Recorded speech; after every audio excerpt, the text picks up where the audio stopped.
Place à la rubrique culture de votre 64 minutes. Demandez le programme, c'est avec Estelle Martin. Elle a succombé au charme de Catherine.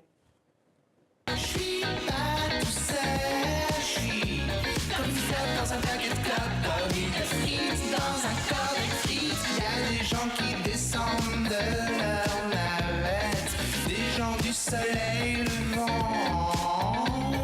photographiant comme des mitraillettes. Ouais, je crois que je suis dedans. Bonsoir Estelle, ravi de vous retrouver. Bonsoir Mohamed. Alors le grand retour de Catherine avec un album mais aussi un film. Oui, et avec cette chanson, pas tout seul, et il n'est pas tout seul, hein, puisqu'il est avec des Catherinettes, on pourrait dire, ou des fliquettes, je ne sais pas. Et surtout, il n'est pas tout seul dans sa tête, Philippe Catherine, on le savait, c'est confirmé avec ce nouvel album intitulé Magnum. Alors vous allez me dire, allusion peut-être au célèbre héros de Moustachu. cette moustachu. Pas du tout, d'ailleurs il n'a pas, vous voyez l'affiche, il n'a pas de chemise hawaïenne. En fait c'est un clin d'œil au célèbre glace et aussi à une boisson avec des bulles, voilà, que nous apprécions certains. Voilà. Donc c'est drôle, c'est kitsch, c'est totalement allumé, c'est du Philippe Catherine et d'ailleurs il en parle très très bien, écoutez-le. Bonjour, c'est Catherine, Philippe Catherine. Je chante et je joue du saxophone dans mon prochain disque qui s'appelle Magnum. Magnum, c'est son nom. Un nom, c'est une image, un monde, une mémoire, un miroir.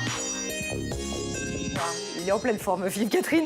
Alors après, il énumère tous ceux qu'il a mis dans cet album. Alors, les trois drôles de dames, Dean Martin, Hitler, Kadhafi, Marie-Madeleine, et j'en passe. Le tout sur un cocktail de disco et d'électro. Il a travaillé avec une étoile montante de l'électro, Sébastien. Alors, ceux qui aiment Philippe Catherine seront ravis. Les autres vont dire qu'il fait un peu trop du Catherine. Alors, il y a Magnum, le disque, mais aussi le film qu'il a co-réalisé avec Gaëtan Châtaignier. Il sera disponible à partir du 12 avril sur une chaîne cryptée que l'on ne nommera pas en France, évidemment. Après la fantaisie débridée de Catherine, Estelle, l'univers plus intimiste de Rosemary Stanley. Oui, Rosemary Stanley, c'est la voix de Moriarty, un groupe franco-américain dont les ballades folk ont trouvé leur public en France. Alors Rosemary s'est échappée de ce groupe de garçons pour un duo féminin plus intimiste. Elle forme donc un duo avec la violoncelliste brésilienne Dom La Nena.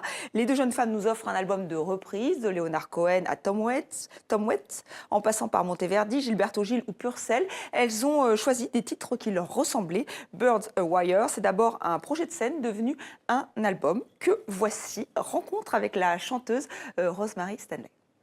Like a baby still born, like a beast with his horn, I have torn anyone who reached out for me. C'est un violoncelle-voix.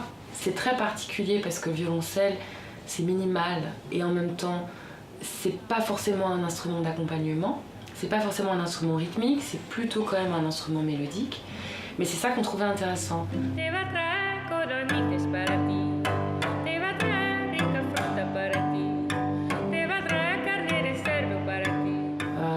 On a vraiment varié en fonction vraiment de nos références, différences musicales.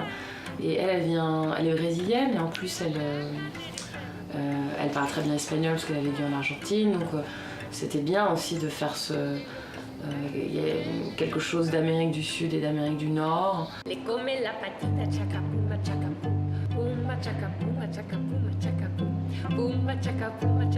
C'est un projet peut-être qui peut durer en fait. On peut imaginer l'arrêter, recommencer même dans 4 ans. Peut-être qu'on aura adapté un peu le répertoire, mais les chansons ne seront pas plus ou moins atemporelles. Elles seront autant atemporelles que maintenant. Pour l'instant, il y a quelque chose d'assez fragile, mais en même temps qui a l'air de marcher avec le public, parce qu'il y a quelque chose de très intimiste aussi.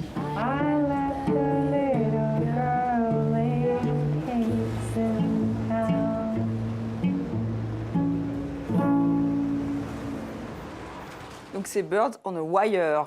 Et voilà, je vous conseille le disque car le livret est vraiment très beau, il est très pensé, réfléchi et vraiment c'est un très très bel objet. Je vous l'offre. Super cadeau. Merci Estelle.